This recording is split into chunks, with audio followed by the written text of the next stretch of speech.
दोस्तों, यूरोप की सरजमी पर एक नया डर मंडरा रहा है। रशियन ड्रोन्स ने पोलैंड की हदें लांघ दी है। नाटो ने तुरंत इमरजेंसी ड्रिल शुरू कर दी है और सवाल ये उठ रहा है, क्या पोलैंड बनेगा अगला यूक्रेन? क्या हम थर्ड वर्ल्ड वॉर के मुहाने पर खड़े हैं? आज हम आपको बताएंगे वो पूरी कहानी जो दुनिया की सबसे बड़ी जंग की शुरुआत हो सकती है। रसिया और यूक्रेन की लड़ाई को करीब 2.5 साल हो चुके हैं, लेकिन अब रूस की चालबाजियां सीधे नाटो की सीमाओं तक पहुंच गई। पोलैंड, जो नाटो का अहम मेंबर है, अब खुद को फ्रंट लाइन पर खड़ा पा रहा है।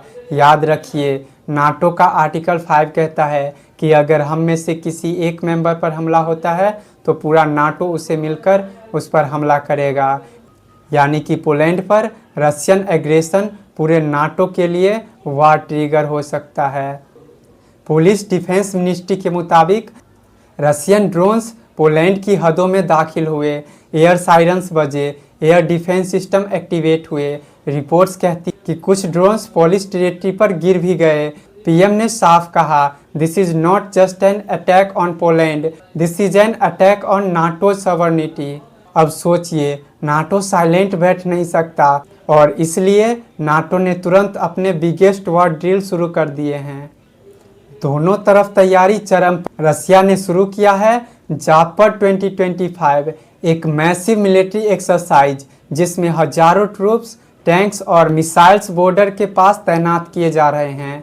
इसके जवाब में नाटो ने लॉन्च किया है ईस्टर्न सेंचुरी 2025, जिसमें अमेरिका, ब्रिटेन, फ्रांस और जर्मनी के सैनिक पोलैंड और बाल्टिक स्टेट में उतर चुके हैं। ये ड्रिल सिर्फ प्रैक्टिस नहीं है, ये दुनिया को मैसेज है, we are ready for war. और दोस्तों, इसी बीच पोलैंड की जनता बंकर ड्रिल कर रही है। स्कूल में चिल्ड्रेन को वॉर ड्रिल सिखाई जा रही है। मतलब हालात सचमुच गंभीर हो चुके हैं। अब आते हैं ग्लोबल पॉलिटिक्स पर। डोनाल्ड ट्रंप, जो यूएस का प्रेसिडेंट है, अब तक रसिया के खिलाफ ज़्यादा एग्रेसिव स्टैंड नहीं ले रहे।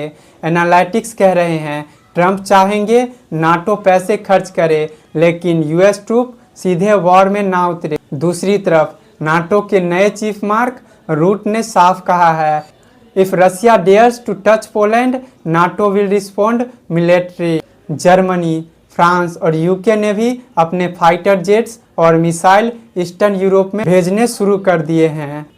यानी डिप्लोमेसी और वॉर दोनों पैरेलल चल रहे हैं। लेकिन खतरा ये है कि अगर एक भी रशियन मिसाइल्स पोलैंड पर ऑफिशियली गिरा तो आर्टिकल 5 एक्टिवेट हो जाएगा और फिर वॉर सिर्फ रसिया वर्सेस यूक्रेन नहीं रहेगा, वो होगा रसिया वर्सेस नाटो।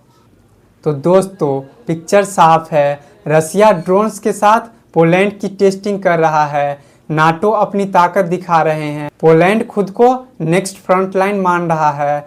सवाल ये है, क्या ये सिर्फ पावर शो है या असली जंग का ट्रेलर? क्या पोलैंड वाकई अगला यूक्रेन बनने जा रहा है? और क्या ये क्लैश पूरी दुनिया को थर्ड वर्ल्ड वॉर की तरफ धकेल देगा? आपको क्या लगता है, नाटो और रसिया के बीच की खींचातान कहां जाकर रुकेगी? क्या ये सिर्फ ड्रिल पर खत्म होगी या पोलैंड की मिट्टी पर वर्ल्ड वॉर 3 की शुरुआत होगी? अपनी राय हमें कमेंट में ज़रूर बताइए और जुड़े रहिए वर्ल्ड वार न्यूज़ के साथ।